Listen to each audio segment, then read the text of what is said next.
guys, I came back from vacation, I weighed 145 pounds. Yuck. And I wrote down my measurements so that I can prove my weight loss. But just by following a good diet and exercising a couple times a week, that's not a lot at all, I have already lost, I can't even do math, 3 pounds, and it stayed off.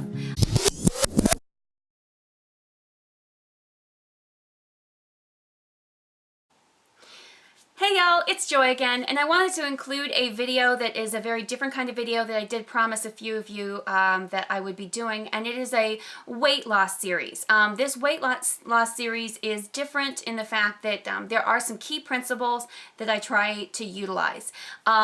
Just to go back, just to step back for a second, I had done a video with just a few of these ideas, and I felt it was a little disjunct, and also I fell completely off the wagon because of a class I had to go to, and I just, starting the new job and things, that makes it a little bit more difficult to put these principles in place. So I'm back on it, and that's okay, because when you fail, you just get back up again and try again. And so that's all fine. Now my computer's acting up, so if you hear a fan, that's my stupid computer. Anyway, these principles, I'm going to go over them in detail, but let me tell you, the first one is water. And then it's food type. Food type includes portion size, what you're eating, and pre-planning meals. And then how often you're eating. Then there is something called fasting, and I don't want to freak you out about it, but it's a really good principle. So hopefully you can hang on for this and let me know if this is a good series for you. And I will keep you going on. I'll keep you I'll keep you informed of my progress in this and allow you to peek into my journey. Okay? So, first principle in losing weight is water intake. Instead of drinking calorie beverages, and I'm not a big soda drinker anyway, I rarely drink soda, but occasionally I like flavored drinks. But what you really need to do is concentrate on drinking water. Your body cannot metabolize the fat and get it out of your body unless it has a sufficient water intake. So how much is enough and good, and how much is too much? A lot of people get worried that they're going to drink too much water. There really isn't such a thing. Water toxicity actually only happens if you drink a lot of water. Most people can't even reach that amount without losing it, let's say. So water intake is truly, some people say it's 8 to 10, 8 ounces of water a day. If you drink 4 of those 16-ounce bottles of water, some come in 16, some come in 12, so pay attention to what you're drinking, then you're going to reach that. Usually a good rule is to take your weight, divide it by half, and that's the amount of ounces you should be drinking. Now, of course, that doesn't come into line once you get above, let's say, 200. Then you're going to have to go with a little bit more of a principle of what we all should be doing is truly looking at our urine. I know, it's gross, but we're talking about weight loss, which is not a fun topic anyway, and I'm a nurse, so I deal with gross subjects all the time. So really, you look at your urine, and besides your morning urine, which is indeed going to be darker, your urine should be clear, of course. It should be light yellow. If it's anything other than light yellow, then you need to be drinking more water. And that's just it. It should be very light yellow colored. Do yourself a favor and do not drink tons of water before you go to bed. Try to put it throughout the day, or if you've had a long day at work and not been able to drink water, then you go ahead and drink water when you first get home, because otherwise you're going to be waking up at 2 o'clock, at 3 o'clock, 4 o'clock in the morning and going to the bathroom, and Lord knows none of us need that because it goes against the other principle we're going to talk about. So anyway, what I do to get my water intake in is I use one of these. This is a Contigo water bottle. It holds 32 ounces, so I need to drink 2 of these and some change a day. So 2 of these and a little bit more. And it's usually easy. If I don't like water, what I do is I add, if I just want some flavor, I'll add about 3 to 4 drops of peppermint extract in it, or some vanilla extract in it, and that usually takes the edge off of my craving for flavored beverages. Although I do have a few alternatives if I absolutely feel like I need it. So the other principle is you must get at least 8 hours of sleep a night. And I know that's a trial, especially for me because I'm a night owl. I love being up at night. I get a lot of things done. I get a lot of just stuff. I love being up at night. And yeah, you have to get 8 hours of sleep, and this is good sleep to be able to lose weight. Your body is kind of in survival mode if it does not, and it stresses out your body. Stressed out body does not lose weight. So food types. Portion. What is a true portion in the U.S.? Well, you can't go out to eat and figure out what that is. We actually have overdone our portion sizes.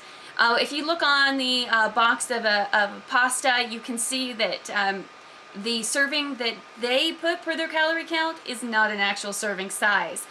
We really should be watching how much we eat. And I usually have to decrease my portion size along with my diet, but not to the point where I'm starving, just to the point where I am eating less of those foods that I shouldn't be. So I usually eat a lot of big, full salads as well, though that is not a true weight loss thing to do. Let me explain. It's not so much how much I eat, but what types of food I eat. So I decrease processed foods, anything that comes in the box with little packets of flavoring and stuff. I don't want that. Those contain a lot of sodium, those contain artificial flavors. I want my foods to come more from the earth, directly. Increase fiber, increase lean protein, because I don't usually eat a whole lot of protein in my diet, but when I do, it really helps me. And increase or allow good fats. I mean, fats are not bad for you. They actually make your skin shine, they make your hair beautiful, they make things run more smoothly. So fats aren't bad, but consider what kind of fats. Consider what kind of cooking oil you're using. Make sure that it's actually good for you. I don't truly count calories. I actually only pay attention to my carbs. Try to get no more than 50 grams of carbs a day in my diet. And so that means I have to reduce my starchy carbs because those add a lot of calories in carbs a day. So no potatoes, no rice, no bread. I try to do workarounds and things, and no junk food really, or very limited amounts of junk food. I'd rather take a little bit than totally blow my diet. So I decrease those kinds of portion sizes of carbs to being under 50 grams a day. And I also decrease my simple sugar intake. So almost reduce it totally. And I also reduce my sugar alternatives because sugar alternatives amazingly increase cravings for more sugar. So when I reduce those, my body goes, oh, we get to let go of this now. And it's hard, but it does work. The next thing of principles of food that I want to talk to you about is planning your meals. You must plan your meals out because otherwise you tend to fall back on what you used to love to eat. So I pre-plan my meals weekly, and that helps me avoid temptation. And what I do also is I have a Pinterest board specifically for creating less of me. It has low carb meals on it. I've actually tried 4 that are awesome. And so I'll put a link to that below, and so you guys can go ahead and use those recipes if you like. There's only 4 of them I've tried, so be aware of that. And really, take these recipes and add what you want to, or take out what you want to. If you don't like mushrooms, don't use mushrooms. If you don't like Brussels sprouts, don't get recipes with Brussels sprouts as the main ingredient, or don't use Brussels sprouts. Do what you will to make it taste good to you, so long as it stays within those principles of higher fiber, lean protein, and good fat, and not carbs. Not carbs as the main ingredient anyway. The other one is eating regularly. You want to eat every 3 to 4 hours. So ideally it should go breakfast, then snack, then lunch, then snack, then dinner, and maybe snack. So every 3 to 4 hours you should be eating something. It helps keep your blood sugar on a level, equal portion in your body, which allows your body to be able to process, and your insulin is not going like this. Because that's what happens when we space our food out way too much, is our insulin levels are just doing this crazy thing of bursting forth. And when you have a high insulin level in your body will not let go of fat. It counteracts the hormones that actually help your body to mobilize fat. So be aware of that. Try to schedule your day and your meals a little bit. You can allow a leeway of 30 minutes, that's fine, but try to schedule your meals and snacks, and pre-planning them really helps. And then remembering to take them with you, because truthfully, a lot of alternatives are not available with us. Does that mean you have to eat from home all the time? No, but you do have to be very careful when you eat out and what you're eating, and watch for hidden things, okay? I did want to say, if I miss this 4-hour mark, I get intense cravings. I crave carbs. I want my salsa and chips. I want chips. I want simple carbs. And the reason is because your body is saying, I need energy. So by planning those meals out, your body doesn't starve then for carbohydrates. You can eat a regular, good nutritional meal. Make sense? I hope so. The last principle I want to tell you about is called fasting, and it is not for religious reasons. It's not a fast for days. This is just a fast for hours. It is 8 to 12 hours between the last meal of the day and the first meal of the morning. It gives your GI tract a chance to rest. It helps things to not helps things to process, and for some reason this principle actually helps me lose weight faster. It just gives everything a break. So between the last meal, usually dinner, and except for 2 days a week, I allow myself something nice, not terrible, but nicer, as a snack if I absolutely have to have it.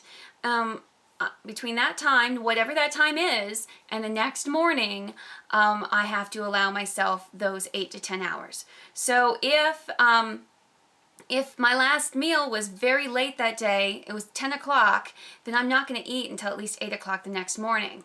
So if you have an early morning, you've got to plan on, making your meal time a little bit earlier in the night, so where you can allow yourself that time of not eating. Now, this is not where you go half the day and you're not eating.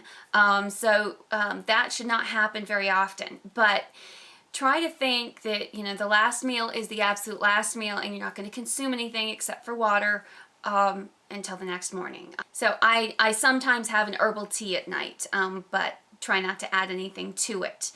So no milk, no sugar. Okay, and so yes, water, herbal tea, that's all fine, but nothing that makes your body have to consume it and to digest it. So it's just a principle that's worked for me. Try it, see how it works for you. Okay, here's a couple of add-ons that I wanted to tack on to this video. The first thing is, and I think I talked about this already, stress. Stress will debunk your weight loss in all costs, and that's one of the things that made me fall off the wagon. I had a class, it stressed me out because I had a test with it, and made me fall right off.